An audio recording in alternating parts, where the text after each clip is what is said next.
Thank you, Dr. Bill Rehrig. We're here with Dr. Bill Rehrig, independent consultant. And Bill, I guess first off, do you want to discuss a little bit about your presentation, which is called Biotite Geochemistry, a Guide to Blind Porphyry Copper Discoveries? Right. I mean, do you want to summarize for us a little bit and what we can take away from this? Well, it's a big company approach.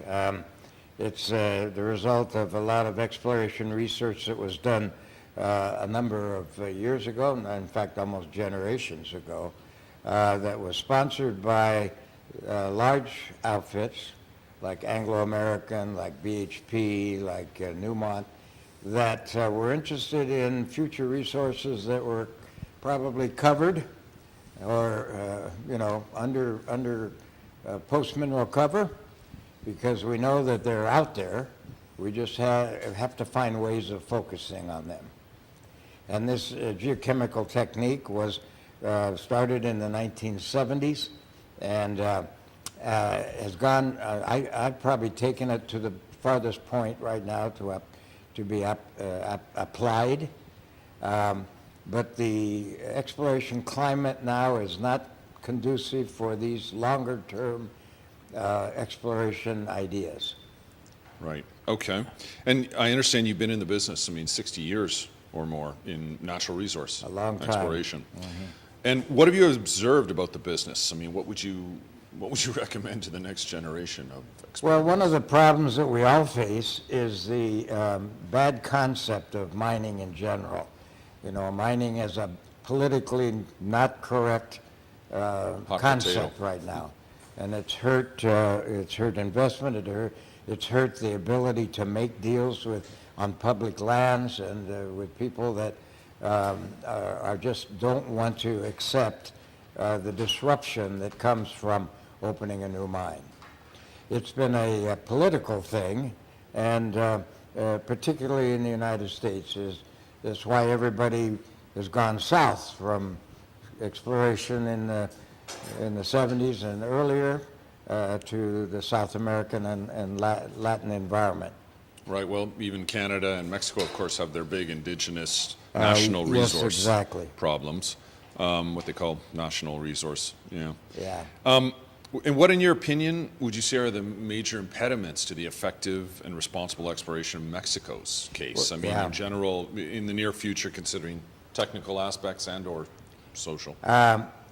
I've been mostly working and focused on the advanced exploration. In other words, I don't deal too much with the mine development, but I'm trying to find the mines. So one of the impediments in Mexico, of course, has been the drug business and the cartels, which have made things a lot more risky in the back country, and frankly has discouraged some of the associates of mine in further working in Mexico.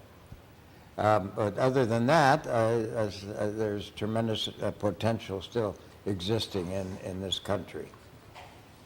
And, in general, how do you address things like the brain drain, which we've heard a lot about, that with all that negative,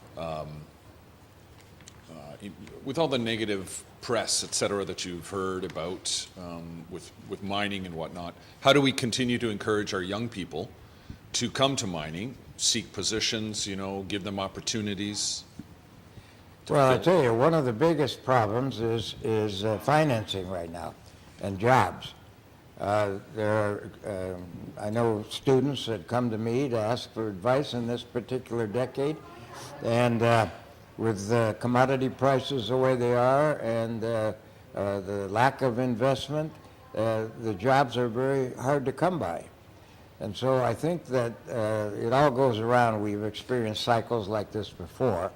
And during these downtimes, I recommend to students to either continue their education, with graduate work, wait for the cycle to pick up, or perhaps to dedicate themselves to hydrogeology, because hydrogeology is like water is going to be more valuable than gold. And then there are going to be exploration techniques for discovering water that are as sophisticated and exciting as the ones for metals. Well, as well, I guess in discovering new water sources, that's sometimes very important even when a mine is operating or in development stage, because if they affect their water sources, the townspeople where those mines are going up are obviously at threat Sure, and furious. yeah. Yeah, that can lead to conflicts, for sure. But if you are an explorationist, you can perhaps find enough water to satisfy, both parties in conflicts. That's a challenge. Okay. Well, thank you, Bill. That was great. Okay. Helpful. You're quite welcome. Appreciate the Yeah. chance.